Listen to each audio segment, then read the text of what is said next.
People think age makes you weak, but they don't know the strength that silence carries. The old wooden diner smelled of coffee and bacon grease, the kind of place where time seemed to stand still. Sunlight streamed through cracked blinds, painting dusty lines across chipped leather booths. At the far corner sat Jeremiah Carter, an 81-year-old veteran with a back slightly hunched from years of service, yet eyes that still carried the steel of discipline. To anyone else, he might have looked like just another elderly man sipping black coffee, his hands trembling slightly as he lifted the cup. But to those who knew him, Jeremiah was a living storybook of sacrifice. A man who had carried the flag across deserts, slept under the open sky in foreign lands, and returned home not with riches, but with scars, both visible and hidden. This was his routine. Every Friday morning, Jeremiah came to Ruby's diner, ordered the same breakfast, 2 eggs over easy, grits and toast, and read the local newspaper. It wasn't just about the food. It was about the sense of community, about feeling that he still belonged somewhere in a world that had long since moved on. But on this particular morning, something felt different. The hum of chatter was louder than usual, a restless energy buzzing in the air. The door jingled open and in walked a group of leather-clad bikers. Their boots thudded against the tiled floor, chains jangling as they laughed boisterously. Heads turned, conversations hushed. Jeremiah glanced up briefly, then back to his paper. He wasn't one to judge. Life had taught him not to measure a person by appearance. But fate had a cruel sense of irony that day. As one of the bikers brushed past Jeremiah's booth, he stopped suddenly, glaring down at the old man's wrinkled hands clutching a worn military cap. The diner grew quieter. A sharp silence replaced the earlier chatter, and then, in one shocking disrespectful motion, the biker slapped the cap off Jeremiah's head. The sound echoed louder than it should have, sharp enough to freeze everyone in the room. Gasps spread like wildfire. Forks clinked onto plates. The waitress, Ruby herself, covered her mouth in horror. Jeremiah didn't move immediately. His hands shook slightly, not from fear but from the sting of being dishonored. He bent slowly, picked up the cap, and placed it gently back onto the table. His voice was steady, though soft. "Son, you don't know the weight of what you just did," the biker sneered, laughing with his friends. To them, it was entertainment. To Jeremiah, it was a wound deeper than any he had carried from war. But what nobody in that diner knew was this. In just 22 minutes, Jeremiah's son would walk through that very door. Not alone, not quietly, but with a force that would change everything. Because Jeremiah's son wasn't just anybody. He was a decorated officer, leading men who called him brother, protector, and leader. And what happened next would remind everyone in that diner and everyone listening to this story that respect, honor, and justice have a way of arriving when least expected. Stay with me until the end, because the twist you're about to hear will leave you speechless. And if stories of resilience, respect, and justice inspire you, make sure to subscribe to this channel right now, so you never miss a powerful story like this one again. The diner seemed smaller now, as if the walls themselves were leaning in to witness the scene.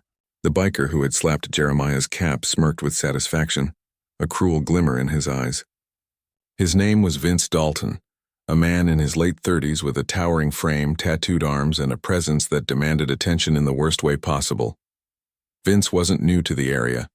He had a reputation, loud, arrogant, and hungry for dominance wherever he went. His biker club wasn't one of brotherhood or loyalty like you'd see in movies. No, Vince ruled his group through intimidation. The men who rode with him weren't friends.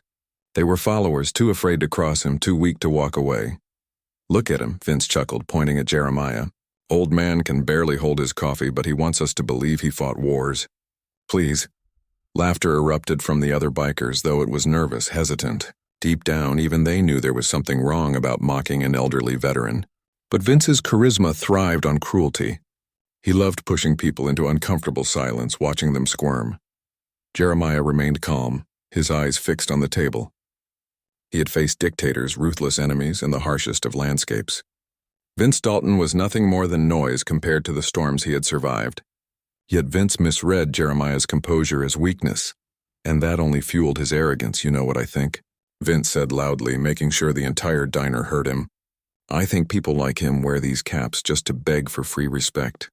Like we're supposed to bow down just because he's old and wore a uniform 50 years ago. The word stung not just Jeremiah, but the room itself. Several patrons shifted uncomfortably in their seats. Ruby, the diner owner, wanted desperately to intervene, but fear held her back. Vince had a mean streak. Last year he had thrown a chair through a bar window in a drunken rage. People whispered about him, but nobody ever confronted him directly. Vince leaned closer to Jeremiah now, his voice dropping into a mockery of sympathy. "Tell me, Grandpa, when's the last time anyone actually cared what you had to say? The world's moved on. You're just forgotten." Jeremiah's hands clenched under the table, though his face remained expressionless. He would not give Vince the satisfaction of a reaction. Silence sometimes was the greatest act of defiance, but silence was also gasoline to Vince's fire. He thrived on breaking people down, and the lack of response infuriated him. He slammed his hand on the table, rattling Jeremiah's plate. "You hear me, old man?" Vince barked. "I'm talking to you." The diner was dead quiet now. The kind of quiet that makes even the hum of a refrigerator sound thunderous. Children clung to their parents, waitresses froze in place, and no one dared to interfere. Vince enjoyed every second of it. To him, this was power, the ability to make an entire room tremble with a single outburst. If only he knew that in less than half an hour, his reign of intimidation would collapse in ways he could never imagine. For now, though Vince stood tall, convinced he had humiliated Jeremiah Carter beyond repair, what he didn't realize was that Jeremiah carried a strength not of muscles but of spirit. A strength passed down through generations. A strength that soon enough would be standing right in front of Vince, and it wouldn't come alone. The diner air still hung heavy after Vince's outburst, but Jeremiah didn't flinch. Instead, he picked up his fork, cut into his eggs, and took a calm bite as if Vince's words were nothing but background noise. That composure wasn't accidental. It came from decades of discipline. Jeremiah Carter had been raised in Atlanta, Georgia, the youngest of 6 children in a working-class black family. His father worked double shifts at a steel mill. His mother cleaned homes to make ends meet. Life wasn't easy, but hardship has a way of forging resilience. By the time Jeremiah was 15, he had learned what it meant to carry responsibility, what it meant to fight for every scrap of dignity in a world that didn't always give it freely. At 18, he enlisted in the army. For Jeremiah, it wasn't about glory. It was about service, about making sure his younger siblings had a better chance than he did. He went where duty called, jungles, deserts, mountains, places where most people wouldn't survive a week. But Jeremiah wasn't just a soldier. He was a strategist, a man who could stay calm under fire, think 3 steps ahead, and lead others through storms of chaos. His peers admired him. His superiors trusted him. And the younger soldiers he mentored? They saw him as a father figure, someone who protected them not just with strength, but with wisdom. That wisdom was what Vince Dalton completely overlooked. Back in the diner, Jeremiah finally looked up, meeting Vince's mocking glare. His eyes, aged but unbroken, held a quiet authority. Not loud, not aggressive, just steady. The kind of look that said, "I've seen worse than you, son. Much worse." Ruby, wiping down the counter nervously, remembered the first time Jeremiah had shared part of his story with her. It had been years ago, late at night when the diner was nearly empty. He had told her about a desert mission that had gone terribly wrong, how his unit had been pinned down for 2 days with no supplies. Jeremiah had kept them alive by rationing drops of water and whispering encouragement in the darkest hours. "A soldier's strength," he had said then, "isn't in the trigger he pulls. It's in how he lifts others when they're about to fall." Ruby glanced at him now, and for the first time that morning, she wasn't afraid. She knew Jeremiah wasn't powerless, he was simply waiting. Across town in a small army base office, Jeremiah's son David Carter was wrapping up his shift. David had followed in his father's footsteps, but in his own way. While Jeremiah was known for his grit, David was celebrated for his leadership. He had risen to the rank of captain, leading hundreds of soldiers who respected him not because of his title, but because he never asked of them what he wouldn't do himself. David kept a framed photo on his desk. His father in uniform, young and strong, standing tall in a group of soldiers. Beneath it, Jeremiah had written, "Strength is not in the body, but in the spirit. Lead with honor." That lesson had guided David through every obstacle. And though he didn't yet know what was happening at Ruby's diner, destiny was already moving him toward it. Back at the diner, Vince leaned on Jeremiah's booth, smirking as if he had already won. But what Vince didn't understand was that Jeremiah was not alone in this world. His quiet endurance, his patience in the face of humiliation, it wasn't weakness. It was the confidence of a man who knew that justice didn't always strike fast, but it always struck sure. A young busboy named Marcus, who had been silently watching from the kitchen doorway, whispered to Ruby, "That man, he doesn't look scared at all." Ruby nodded slowly, because he's been through storms this biker couldn't even imagine. And indeed, Jeremiah had endured storms. He had buried friends. He had carried men on his shoulders through mud, through fire, through despair. He had faced enemies that never laughed, never gave second chances. Compared to that, Vince Dalton was just noise, loud, ugly, temporary noise. The tension in the diner was still unbearable, but Jeremiah's stillness planted a seed of doubt. Some of the patrons who had been paralyzed by fear began to shift, as if sensing that this story wasn't over, that maybe, just maybe, the old veteran wasn't as powerless as Vince believed. What none of them knew, however, was that fate was already orchestrating a reunion. Jeremiah's son was on his way, and he wasn't alone. He was bringing with him the weight of the very army Vince loved to mock. The next 20 minutes would transform Ruby's quiet diner into a stage of revelation, where arrogance would crumble, truth would shine, and a father's quiet dignity would be matched by a son's commanding presence, and the world would see that the strength of Jeremiah Carter, though hidden in silence, was about to echo louder than any insult ever could. The seconds ticked by, slowly in Ruby's diner. The clinking of utensils had stopped entirely. The only sound was the low hum of the ceiling fan and Vince Dalton's occasional laugh as he towered over Jeremiah Carter. Jeremiah remained composed, sipping his coffee, as though nothing around him mattered. Yet deep inside, his thoughts were steady, measured. It won't be long now, because Jeremiah knew something the others didn't. David, his son, his pride, his living proof that sacrifice was never in vain. For years, Jeremiah had kept quiet about David's accomplishments, never boasting, never bragging. But in just a few minutes, the door of Ruby's diner would open, and the world would learn what humility had kept hidden. The sound came first, boots hitting pavement, synchronized, purposeful. At first faint, then unmistakable. Heads turned toward the window as a convoy of army trucks pulled up outside the diner. Engines rumbled, doors swung open, and uniformed soldiers stepped out, their movements sharp, disciplined, unshakable. At their center walked Captain David Carter, broad-shouldered, commanding, but with the same calm intensity as his father. His uniform bore medals of service, his posture radiated strength without arrogance. Inside the diner, whispers erupted. "Is that the army? What's going on?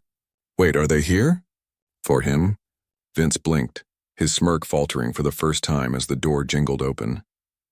David stepped inside, his eyes scanning the room quickly before locking onto the booth in the far corner. There sat his father, calm as ever, a faint smile tugging at his lips. Jeremiah didn't have to say a word. The connection between father and son was enough. David approached, soldiers following just behind. The energy in the diner shifted instantly. Fear drained away, replaced with awe, with respect, with an unspoken understanding that justice had arrived. "Dad," David said, his voice steady but laced with concern. "You all right?" Jeremiah set his cup down gently, nodding. "I'm fine, son. But this man here seems to think service means nothing." The room froze. Every pair of eyes shifted from Jeremiah to Vince. Vince tried to recover his composure, puffing out his chest. "What's this?" You called in backup. He chuckled, though his laugh was brittle now. "Didn't know they let their grandpas run crying to the army." David didn't flinch. He stepped closer, his gaze piercing through Vince's bravado. "I didn't come here because my father called me.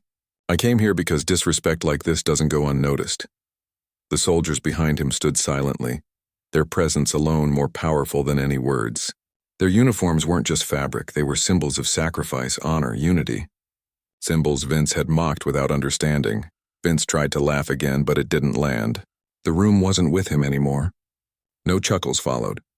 No nervous nods from his gang. Even his own men were shrinking back, their confidence crumbling in the presence of true strength. David leaned in just slightly, his voice calm but commanding. "You think humiliating an old man makes you strong? This man you disrespected, he's my father. He's a veteran who carried men on his shoulders when cowards hid in the dark. He's the reason people like me wear this uniform today, and you're nothing but noise." The words hit like a thunderclap. The crowd, once silent in fear, now held its breath in awe. Jeremiah finally spoke, his voice steady, almost gentle. "Son, don't waste too much time on him. Men like this, they already lost before the fight even began." David nodded slowly, but his eyes never left Vince. The soldiers stood taller, a living wall of respect and discipline.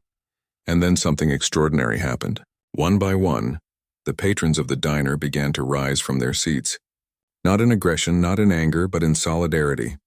A quiet wave of respect for Jeremiah filled the room. The same people who had been frozen in fear minutes earlier were now standing beside him, silently declaring where they stood. Ruby wiped her hands on her apron, tears welling in her eyes.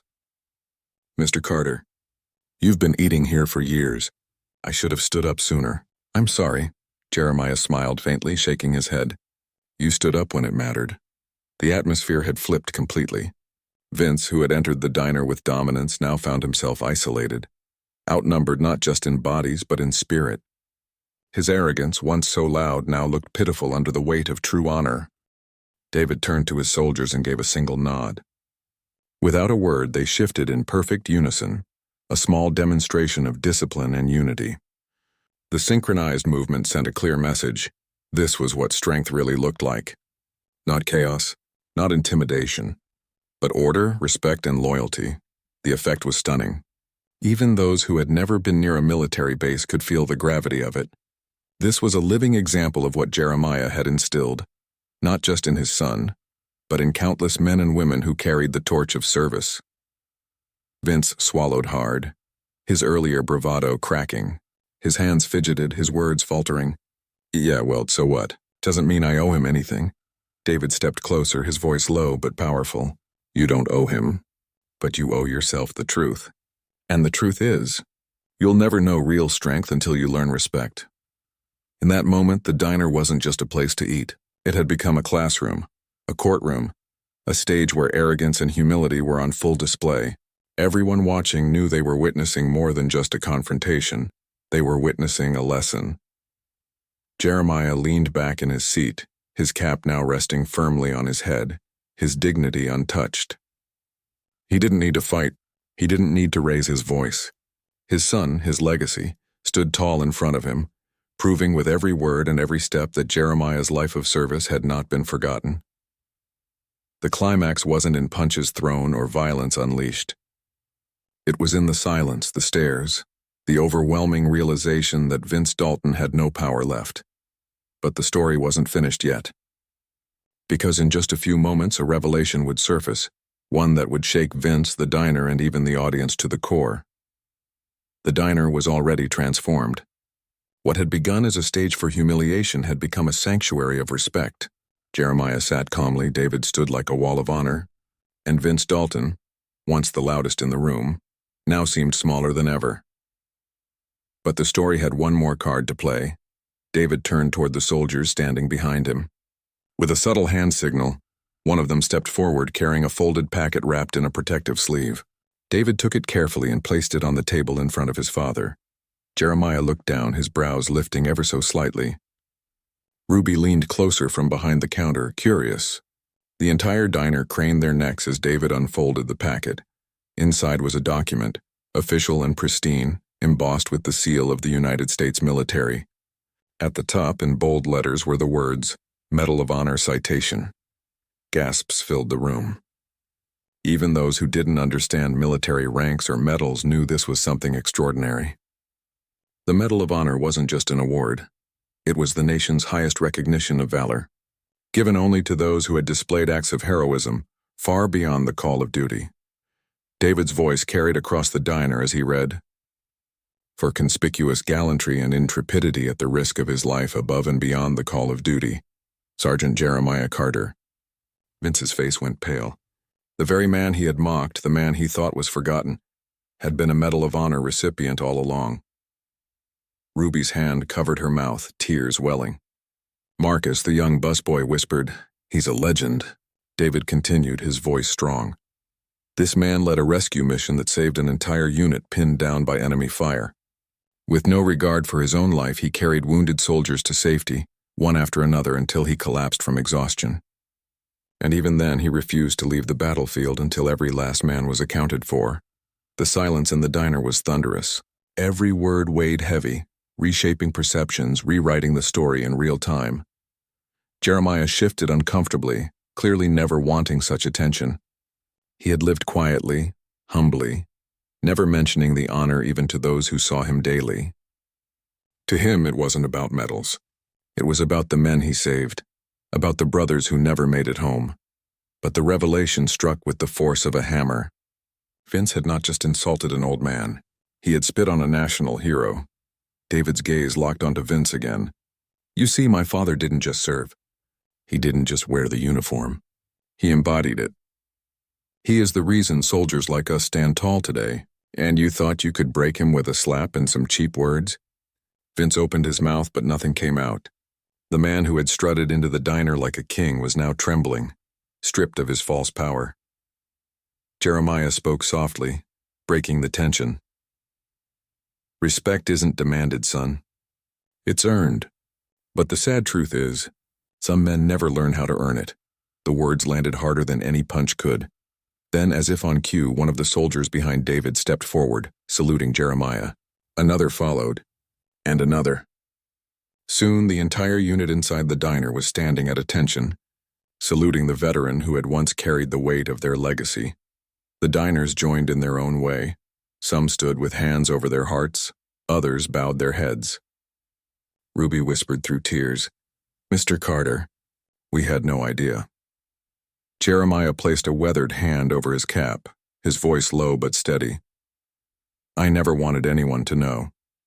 I just wanted to live in peace, to remind myself that service doesn't make you greater than anyone else.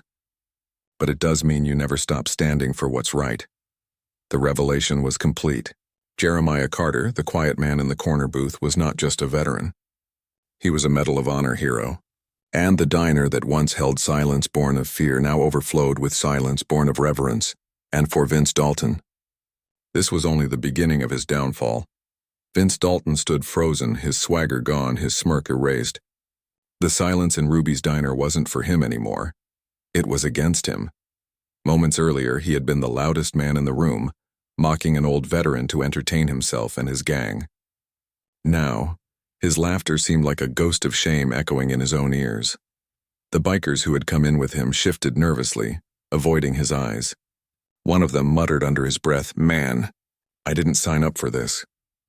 Another quietly slid his chair back, distancing himself from Vince as if even sitting near him might burn away whatever respect they had left. David Carter stepped closer, his uniform gleaming under the diner's dim lights. He didn't raise his voice, didn't threaten. He simply looked Vince in the eye and said, "You wanted to make a scene. Well, now everyone sees you for who you are." The words cut deeper than any fist. Vince's face flushed red, then pale. He tried to laugh it off. "Y'all don't scare me. I was just joking around," but no one laughed. Not even his own men. Ruby finally spoke, her voice trembling but firm. "You come into my diner again, Vince Dalton, and I'll have you removed before you sit down. This is a place of respect. You've shown you don't belong here." A murmur of agreement rippled through the room. Patrons who had once sat in silence were now emboldened. They weren't afraid of Vince anymore. Vince looked around desperately, but every pair of eyes condemned him. For the first time, he was powerless, not because someone stronger stood in front of him, but because his arrogance had stripped him of the one thing he craved most: validation. David didn't need to shout. His quiet command was enough. "Leave." The soldiers behind him stood like statues, their presence unshakable. Vince's bravado crumbled. With shaking hands, he grabbed his jacket, muttered a curse under his breath, and stumbled toward the door. But before he could leave, Jeremiah spoke softly from his booth. "Son, remember this. A man who builds himself on pride will always fall to humility. Sooner or later, the world makes sure of it." The words hit Vince harder than the stares. He paused at the door, his shoulders slumping. For the first time in years, he looked less like a leader and more like a lost man who had finally seen himself clearly. He pushed the door open, stepping out into the sunlight that felt harsher than it had an hour ago. His gang followed reluctantly, none of them daring to defend him. Inside, the diner exhaled as though a storm had finally passed. And in his defeat, Vince Dalton became a cautionary tale. Proof that arrogance might win a moment, but honor always wins the day. As the door closed behind Vince Dalton and his defeated entourage, the atmosphere inside Ruby's diner shifted completely. What had been a place of tension was now a sanctuary of admiration. Patrons leaned closer to Jeremiah's booth not to intrude, but to pay silent respect. Ruby herself approached with trembling hands, placing a fresh cup of coffee in front of Jeremiah. "On the house," she whispered, her voice thick with emotion. Jeremiah smiled softly. "Ruby, you don't have to—" But she cut him off gently. "Mr. Carter, I should have said this long ago. Thank you. For your service, for your sacrifice, for showing us what real strength looks like." Around the room, nods followed. A young father lifted his son onto his lap, whispering into his ear, "See that man? That's a real hero." The boy's wide eyes stayed fixed on Jeremiah, as if memorizing his every feature. David looked around the diner, recognizing what was happening. This wasn't just about defending his father anymore. It was about restoring something that had been fading, respect for those who carried burdens most people would never understand. He addressed the room. "You don't have to wear a uniform to live with honor. My father taught me that. Honor is how you treat people. It's how you carry yourself when no one's watching. It's the choices you make when you think they won't matter." A hush fell again, but this time it wasn't out of fear. It was the kind of silence that comes when people are absorbing truth. Marcus, the young busboy, stepped forward hesitantly. "Captain Carter, sir, do you think someone like me could ever serve like you and your father?" David crouched slightly, meeting the boy's eyes. "Service doesn't start with enlistment papers. It starts here," he tapped Marcus's chest gently, "with your heart. If you live every day with courage and respect, then yes, you're already serving."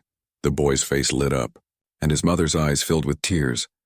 Jeremiah, meanwhile, stayed quiet, observing it all with the calm pride of a man who had carried heavy loads but now got to watch the next generation pick them up. He never wanted recognition, but sometimes recognition wasn't about ego. It was about passing on the torch. Word of the incident didn't stay in the diner. Within days, the story spread across town. Local papers ran headlines. "Veteran disrespected, honored by son's army unit."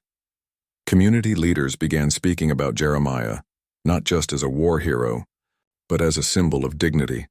Schools invited him to share his story, not the battles, but the lessons.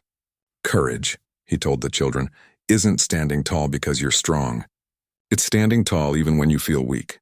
Churches mentioned his name in sermons. Neighborhoods began to talk differently about respect for elders. Parents pointed to Jeremiah's example when teaching their children about humility and honor. Even the bikers who had once followed Vince began drifting away from him. Without his aura of intimidation, they saw the emptiness of his path. Some even showed up quietly at the diner days later, leaving small notes of apology under Jeremiah's coffee cup. He never boasted about forgiving them, but he always tipped his cap with a quiet nod of acknowledgement. David continued his service with the army, but now with a renewed mission. He realized that defending freedom wasn't just about foreign soil. It was about protecting dignity at home. He made it his priority to lead with even greater compassion, ensuring that his father's legacy of humility would echo in every decision he made. Jeremiah Carter had lived most of his life quietly, content with fading into the background. But now his story had become a beacon. His triumph wasn't in medals or recognition. It was in inspiring an entire community to look at respect not as something owed, but as something sacred. And for the first time in many years, Jeremiah felt the weight on his shoulders lighten, not because the battles were over, but because he knew the world around him had remembered the one truth that had guided him all his life. Honor never dies. It multiplies. In the end, Ruby's Diner was no longer just a small-town eatery. It became a reminder that respect is not about fear or power. It's about humility, gratitude, and honor. Jeremiah Carter never raised his voice, never threw a punch, and yet he won a battle that day. His silence carried more strength than Vince Dalton's shouts ever could. His calm dignity, paired with his son's unwavering defense, revealed a timeless truth. Arrogance crumbles, But respect endures. The lesson wasn't just for Vince, it was for everyone. For the diner patrons who realized that staying silent in the face of disrespect can sometimes fuel cruelty. For the children who saw that real heroes don't brag, they lead by example. For the community that remembered respect is a choice we make daily, not a reward we hand out sparingly. Jeremiah's story is more than a diner confrontation. It's a call to action for all of us. To honor those who've sacrificed to defend the dignity of others, and to live each day with the kind of courage that doesn't need applause. Because true strength doesn't come from intimidation. It comes from service, from humility, from respect. If this story touched your heart, don't let it end here. Subscribe to this channel for more inspiring stories of resilience, honor, and justice. Together, let's spread the message that kindness and respect are the greatest forces of change.